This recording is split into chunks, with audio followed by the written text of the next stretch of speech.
হরে কৃষ্ণ। অন্নদা একাদশী ব্রত মাহাত্ম্য কথা পাঠ ও শ্রবণ করুন। এই ভাদ্রবতী কৃষ্ণপক্ষে অন্নদা একাদশীর মাহাত্ম্য ব্রহ্মবৈবর্ত পুরাণে বর্ণনা করা হয়েছে। মহারাজ যুধিষ্ঠির বললেন, হে কৃষ্ণ, ভাদ্র মাসের কৃষ্ণপক্ষের একাদশীর নাম কি তা শুনতে আমি অত্যন্ত আগ্রহী।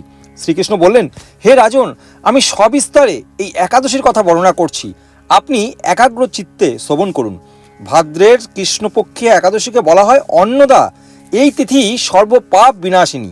যিনি শ্রীহরির অর্চনে এই ব্রত পালন করেন তিনি সর্বপাপ মুক্ত হন। এমনকি এই ব্রতের নাম শ্রবণেই রাশি রাশি পাপ বিদূরিত হয়ে যায়।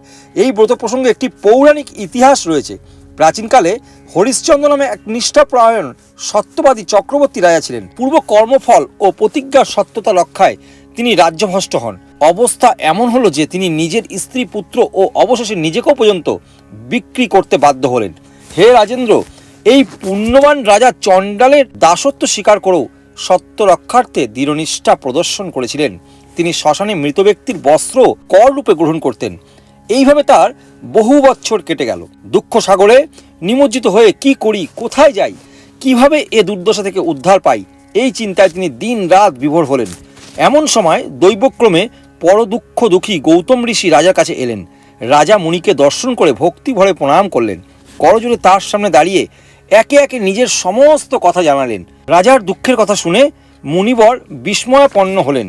অত্যন্ত ব্যথিত হয়ে তিনি বললেন, হে রাজন, ভাদ্র মাসে কৃষ্ণপক্ষের একাদশী অন্নদা নামে জগতে প্রসিদ্ধ। আপনি এই ব্রত পালন করুন। এই ব্রত প্রভাবে আপনার সমস্ত পাপের বিনাশ হবে। আপনার ভাগ্যবশত আগামী 7 দিন পরেই এই তিথির আবির্ভাব হবে। ওই দিন উপবাস থেকে রাত্রি জাগরণ করবেন। এইভাবে ব্রত উদযাপনে আপনার সমস্ত পাপ ক্ষয় হবে। হে রাজন, আপনার পূর্ণ প্রভাবে আমি এখানে এসেছি জানবেন। এই কথা বলে গৌতম মুনি অন্তহিত হলেন। ঋষিবরের উপদেশ মতন তিনি শ্রদ্ধা সহকারে সেই ব্রত পালন করলেন। তার ফলে তার সমস্ত পাপ দূর হলো। হে মহারাজ, এই ব্রতের প্রভাব শ্রবণ করুন।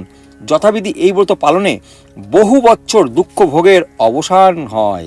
ব্রতের প্রভাবে রাজা হরিশ্চন্দ্রের সকল দুঃখ সমাপ্ত হলো।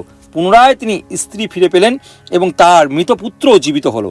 আকাশ থেকে দেবগণ দুন্দুভি বাদ্য এবং পুষ্প বর্ষণ করতে লাগলেন। নিষ্কণ্টক রাজ্য সুখ ভোগ করে অবশেষে আত্মীয় স্বজন ও নগরবাসী সহ স্বর্গে গমন করলেন। যে মানুষ নিষ্ঠা সহকারে এই ব্রত পালন করেন তিনি শ্রীহরির চরণে ভক্তি লাভ করে অবশেষে দিব্যধাম গমন করেন।